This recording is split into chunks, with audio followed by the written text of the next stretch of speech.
Dear students, welcome back to my channel. My dear students, आज की इस video में हम आपको डिपेंडेंट क्लाउज क्या होता है यानी कि डिपेंडेंट क्लाउज सिखाएंगे। ओके, तो इस वीडियो में बने रहिएगा क्योंकि ये काफ़ी इंपॉर्टेंट होने वाला है और आपको ये क्लाउज इतने आसान भाषा में मैं समझाऊंगा कि आप खुद ब खुद और खुद से क्लाउज की पहचान करनी शुरू कर देंगे। लेकिन उससे पहले हम आपको ये बता दें कि इट्स डिपेंडेंट क्लाउज से पहले हमें ये जानना जरूरी है कि क्लाउज होता क्या है। देखो, क्लाउज जो होता है ना, एक्चुअल में क्या है, अ ग्रुप ऑफ वर्ड होता है दैट मेक्स सेंटेंस। ठीक है, शब्दों का एक समूह होगा जो सेंटेंस बनाएगा, जिसमें क्या होगा, एक सब्जेक्ट और एक वर्ब होगा और हम समझ जाएंगे कि ये क्लाउज ही है। बट फर्क हमें ये करना होगा कि क्लाउज के जो काइंड्स हैं, जैसे कि एक क्लाउज इंडिपेंडेंट होता है जिसको प्रिंसिपल क्लाउज भी कहते हैं, इंडिपेंडेंट क्लाउज भी कहते हैं। लेकिन वहीं पे एक क्लाउज क्या होता है, डिपेंडेंट होता है। ठीक है, और उसी डिपेंडेंट क्लाउज को हम सबऑर्डिनेट क्लाउज भी कहते हैं। तो हमें ये समझना जरूरी हो जाता है कि कौन सा क्लाउज जो है हमारा प्रिंसिपल क्लाउज होगा और कौन सा, यानी कि जिसे हम प्रिंसिपल कह रहे हैं, वो इंडिपेंडेंट भी कहलाता है। याद रखिएगा, ठीक है। तो हमें ये समझना है कि कौन सा हमारा इंडिपेंडेंट होगा, कौन सा प्रिंसिपल होगा और कौन सा जो आज हम पढ़ेंगे डिपेंडेंट क्लाउज, वो कौन सा होगा और कैसे पहचानेंगे कि ये डिपेंडेंट क्लाउज है। क्लियर? तो देखो, यहाँ पे मैं आपको थोड़ा सा आसान कर देता हूँ, वो आपको समझना है। ओके, तो सबसे पहले हम ये देखेंगे कि हमारा सेंटेंस कैसे बना हुआ है। मान लो कि आपका सेंटेंस बना हुआ है, आई एम ए डॉक्टर। ठीक है, ये आपका सेंटेंस है। तो सब्जेक्ट और प्रेडिकेट आ गया। ठीक है, अब क्या है, इस सेंटेंस के अंदर एक सब्जेक्ट है, एक प्रेडिकेट है, बाकी कुछ भी नहीं है। तो ऐसे सेंटेंसेस जो जिसमें आपको सब्जेक्ट और प्रेडिकेट होगा, तो वो हो जाएगा आपका इंडिपेंडेंट क्लाउज। ये नहीं होगा, डिपेंडेंट नहीं होगा, ये हो जाएगा इंडिपेंडेंट, जिसे प्रिंसिपल कहते हैं। तो भाई डिपेंडेंट क्लाउज किसको कहेंगे? तो सिंपल सी बात है, जब भी आप ऐसे सेंटेंस देखना जिसमें कंजंक्शंस वर्ड से शुरू होगा सेंटेंस, तो समझ जाना कंजंक्शन से लेके वही सेंटेंस वहां तक क्या है, डिपेंडेंट है। अब देखो कैसे, फॉर एग्जाम्पल इसी सेंटेंस को हमने क्या किया, लिखा और इससे पहले एक कंजंक्शन लगा दिया, बिकॉज। ठीक है, लगा दिया बिकॉज, आगे कर दिया because I am a doctor, because I am a doctor, because I am a doctor. आगे समझ जाओ, यहाँ पे हमने डॉक्टर, चलो because I am a doctor. अब देखो, यहाँ पे कोई कंजंक्शन नहीं लगा है, सब्जेक्ट से सीधे प्रेडिकेट। लेकिन अगर इसमें हम देखेंगे तो क्या हो गया है, पहले लग गया है आपको बिकॉज। ठीक है, और बिकॉज क्या है, एक कंजंक्शंस वर्ड है। फिर सेंटेंस वही है, because I am a doctor, क्योंकि मैं एक डॉक्टर हूँ।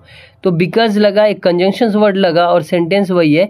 तो कंजंक्शंस वर्ड लगने की वजह से क्या हो गया कि ये सेंटेंस अब क्या कहलाएगा, आपका डिपेंडेंट कहलाएगा। तो जितने भी सेंटेंस कंजंक्शंस वर्ड से शुरू होंगे वो सभी के सभी क्या हो जाएंगे, डिपेंडेंट क्लाउज कहलाएंगे। तो आई होप कि आपका ये कॉन्सेप्ट क्लियर हो गया होगा।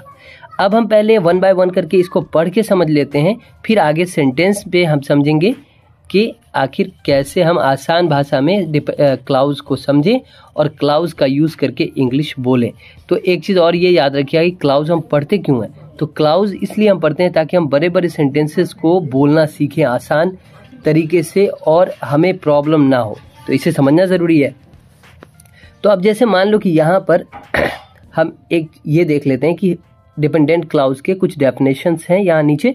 तो देखो, एक dependent clause is a group of words that contains a subject and verb. ठीक है, जो डिपेंडेंट क्लाउज होगा ना, वो किससे बना होगा, ग्रुप ऑफ वर्ड से, यानी शब्दों के समूह से, जिसमें एक सब्जेक्ट होगा और एक वर्ब होगा, but can not stand alone as a sentence. लेकिन ये एक वाक्य की तरह खरा नहीं उतरेगा। फिर इसे कंप्लीट वाक्य बनने के लिए क्या जरूरत होती है, it needs to be joined with an independent clause to form a complete sense.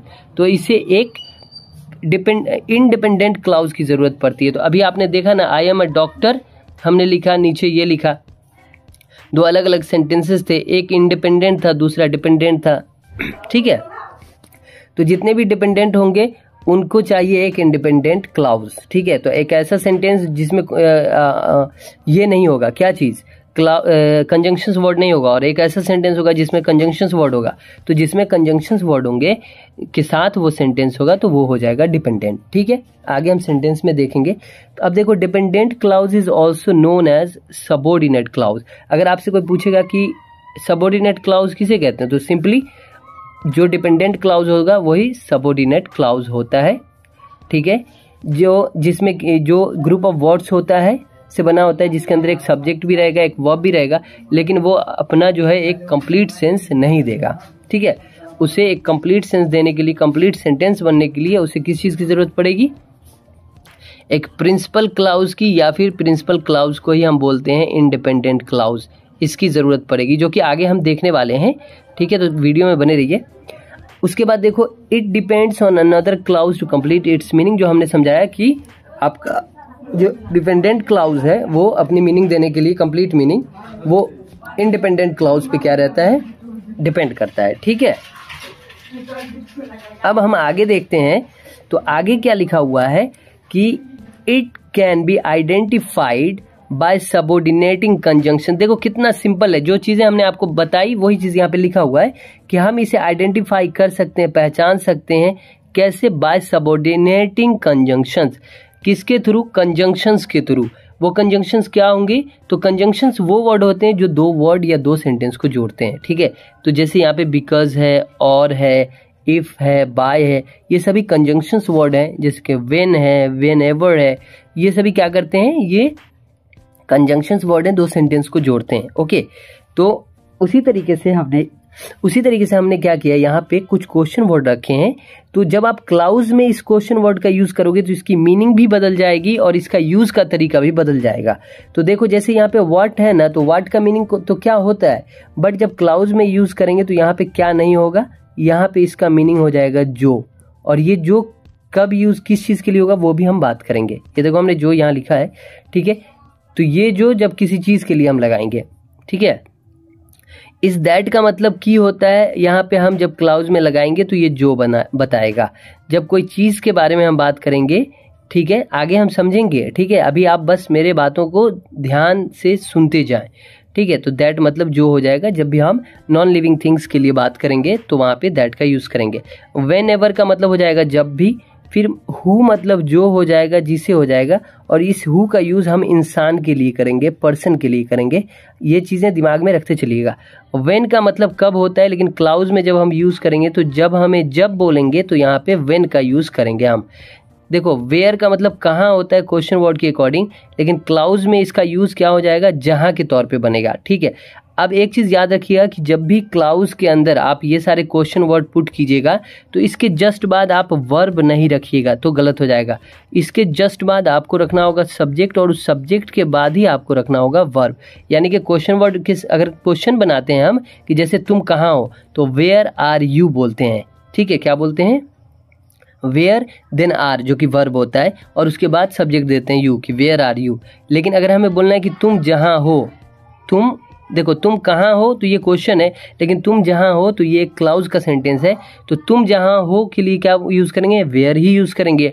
But वहां पे क्या हो जाएगा, थोड़ा सा उल्टा, कि वेयर के साथ हम पहले क्या लगाएंगे, पहले हम सब्जेक्ट लगाएंगे तब वर्ब। वेयर यू आर वहां पे हम बोलेंगे वेयर यू आर। क्लियर हो गया कॉन्सेप्ट? देखो ये सब छोटे छोटे पॉइंट्स हैं जो आपको बहुत अच्छे से दिमाग में रखना चाहिए, नहीं तो फिर यही सब मिस्टेक हो सकता है। तो आपको इन सब मिस्टेक से बचना है, तो हमारी इन बातों को ज़हन में आप रखिएगा। अब हम आपको सेंटेंस से प्रैक्टिस कराते हैं ताकि आप क्लाउज का यूज़ करके अंग्रेज़ी बोलना भी सीखें और क्लाउज की पहचान को भी समझें, ओके। तो चलिए अब हम सेंटेंस देखते हैं, ओके। अब आप देखो कि यहाँ पे क्या लिखा हुआ है, मुझे नहीं पता जो आपको चाहिए, ठीक है।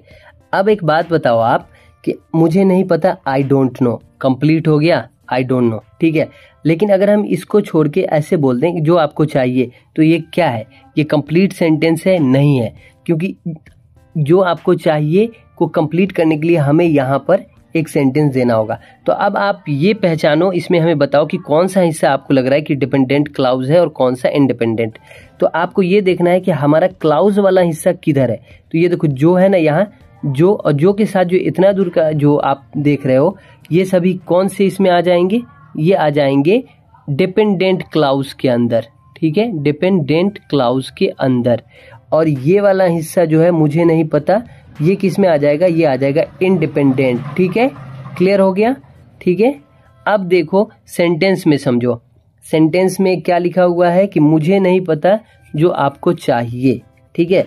तो यहाँ पर I don't know what you want, ठीक है, आप जो चाहते हो वो मुझे नहीं पता है, ठीक है।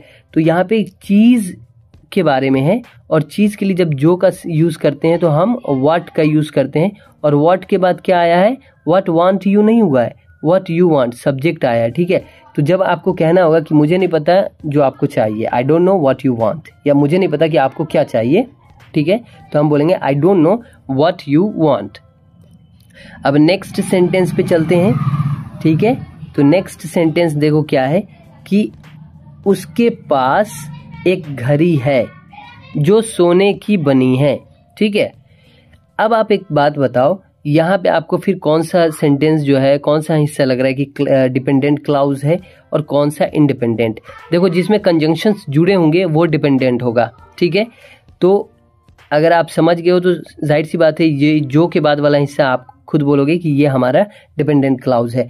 तो अब यहाँ पे पहले हम सेंटेंस को देखते हैं। देखो उसके पास एक घड़ी है, एक कंप्लीट सेंस हो गया कि ही हैज़ अ वॉच, ठीक है, जो सोने की बनी है, तो that is made of gold, clear. अब ये जो है ना, ये इस जो को यहाँ पे दैट से बताया गया है, ठीक है। और ये दैट किस चीज के लिए आया है, तो किसी भी नॉन लिविंग थिंग्स के लिए। तो यहाँ पे किस चीज के बारे में बात हो रही है, ही हैज अ वॉच, उसके पास एक घड़ी है जो सोने की है। तो क्या चीज सोने की है, तो इस सेंटेंस को जोड़ने के बाद ही हमारा ये वाले सेंटेंस का जो सेंस है वो कंप्लीट हुआ है। अगर हम सिर्फ इतना बोल दें कि जो सोने की बनी है, तो सेंटेंस कंप्लीट ही नहीं हुआ, ठीक है। तो फिर हमें इसे कंप्लीट करने के लिए एक क्या लगाना पड़ता है, प्रिंसिपल क्लाउज, जो कि यहाँ पे लगा है कि वॉच से पता चल गया कि अच्छा बात किसके बारे में हो रही है, वॉच के बारे में। तो ये जो कंजंक्शन वर्ड लगा है दैट, ठीक है, तो ये किसके लिए लगा है, इस जो को बताने के लिए, यानी कि वॉच के बारे में बताने के लिए। तो जब भी हम किसी नॉन लिविंग थिंग्स के बारे में ऐसे सेंटेंस बनाएंगे जिसमें जो का अर्थ देंगे, तो वहां पे हम दैट यूज करेंगे। जैसे ही हैज अ वॉच, उसके पास एक घड़ी है जो सोने की बनी है, that is made of gold. अच्छा, अगर मैं इसी सेंटेंस को बदल दूं कि मेरे पास एक कलम है जो लाल है, ठीक है, तो हम दैट का भी यूज करेंगे और एज उसी नॉन लिविंग थिंग्स के लिए हम विच का भी यूज कर सकते हैं अगर हमें जो बताना है।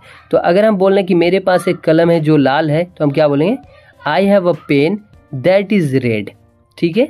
तो बात समझ में आ गया कि मेरे पास एक कलम है जो लाल है। तो कंप्लीट सेंस देने के लिए, एक लंबे सेंटेंस को बनाने के लिए हमने क्या किया है, एक कंजंक्शन वर्ड रख दिया है और सेंटेंस कंप्लीट हो गया है। तो आपको सेंटेंस तो आने चाहिए बनाने, और सेंटेंस में अगर आपको टेंस आता है तो बहुत अच्छी बात है, नहीं आता है तो मैं अपने वीडियो में आपको टेंस भी सिखाऊंगा, ताकि आपका कॉन्सेप्ट हर एक चैप्टर पे बहुत अच्छे से क्लियर हो, ठीक है। अब देखो नेक्स्ट सेंटेंस देखेंगे, ठीक है, कि जब भी मैं उससे मिलता हूं वो मुझे नई कहानी सुनाती है, ठीक है। तो इसमें क्या हुआ है कि आपको ये देखना है सिर्फ कि हमारा कंजंक्शन से जुड़ के कहाँ पे किस हिस्से में सेंटेंस बना है, तो वो हिस्सा आपका क्या हो जाएगा, आपका डिपेंडेंट क्लाउज हो जाएगा। ये नहीं सोचना है कि इधर आएगा तभी, वो इधर भी हो सकता है, वो इधर भी हो सकता है, ठीक है। तो अगर यहाँ पे हम देखेंगे इस सेंटेंस को, तो इसमें क्लाउज वाला हिस्सा कौन लग रहा है, तो हमें यहाँ जब भी वर्ड से लगा, व्हेन एवर होता है जब भी, जो कि कंजंक्शंस है, तो यहाँ से मिलके यहाँ तक जो आया है वो क्या हो गया, ठीक है, वो हो गया आपको क्या चीज, तो ये हो गया आपका डिपेंडेंट क्लाउज, और उसके बाद ये है इंडिपेंडेंस क्लाउज, ठीक है। तो जब भी मैं उससे मिलता हूं वो मुझे नई कहानी सुनाती है, whenever I meet her, जब भी मैं उससे मिलता हूं वो मुझे नई कहानी सुनाती है, क्या बोलेंगे, she tells me a new story. Whenever I meet her she tells me a new story, जब भी मैं उससे मिलता हूँ वो मुझे नई कहानी सुनाती है, ठीक है। तो जब भी के लिए हम क्या यूज करेंगे, व्हेन एवर यूज करेंगे। बाकी सेंटेंस आपका प्रेजेंट इंडेफिनिट में ही है, तो आपको टेंस आएगा तो आप और अच्छे से इसे समझ जाओगे। अब देखो, चूंकि मैं होमवर्क भूल गया इसलिए मुझे घर भेज दिया गया, ठीक है। तो मुझे घर भेज दिया गया कंप्लीट सेंटेंस है। बट अगर हमें इस सेंटेंस को कंप्लीट करना होगा तो जाहिर सी बात है एक ऐसे कंप्लीट सेंटेंस जोड़ने होंगे। देखो, चूंकि मैं होमवर्क भूल गया, because I forget my homework. आपसे मैं पूछूं कि इसमें कौन सा डिपेंडेंट है, तो आप आंख बंद करके कह दोगे ये वाला डिपेंडेंट क्लाउज है, क्योंकि यहाँ पे कंजंक्शन वर्ड पहले आया है। तो because I forget my homework I got sent home. I got sent home, चूंकि मैं क्या किया हूँ, अपने होमवर्क भूल गया हूँ, इसलिए मुझे कहाँ भेज दिया गया, मुझे घर भेज दिया गया है। अब आइए कुछ और सेंटेंसेस को देखते हैं। ओके, अब यहाँ पे देखिए, यहाँ तक तो हो चुका है। देखो, डेविड जो किताबें पसंद करता है, तो डेविड है नाम, और डेविड के बारे में ही है कि डेविड जो किताब पसंद करता है। जैसे हम आमतौर पे बोलते हैं ना यार, रागिब या इकबाल जो एक टीचर है बहुत अच्छा पढ़ाते हैं, ठीक है। तो Ragib who is a teacher teaches very well, ठीक है। तो यहाँ पे डेविड जो किताबें पसंद करता है, तो किताब पसंद कौन करता है, डेविड करता है। उसी डेविड के लिए जो आया है, तो जब भी किसी नाम के लिए जो आएगा तो हम उस आदमी के लिए यहाँ पे हु का यूज करेंगे। ये क्लियर कॉन्सेप्ट होना चाहिए, ठीक है। तो हम क्या बोलेंगे, डेविड जो किताबें पसंद करता है, तो डेविड हु लाइक्स बुक्स, ठीक है। हु लाइक्स बुक्स, जो किताबें पसंद करता है, पढ़ता है। रीड अ बुक, एक किताब पढ़ता है।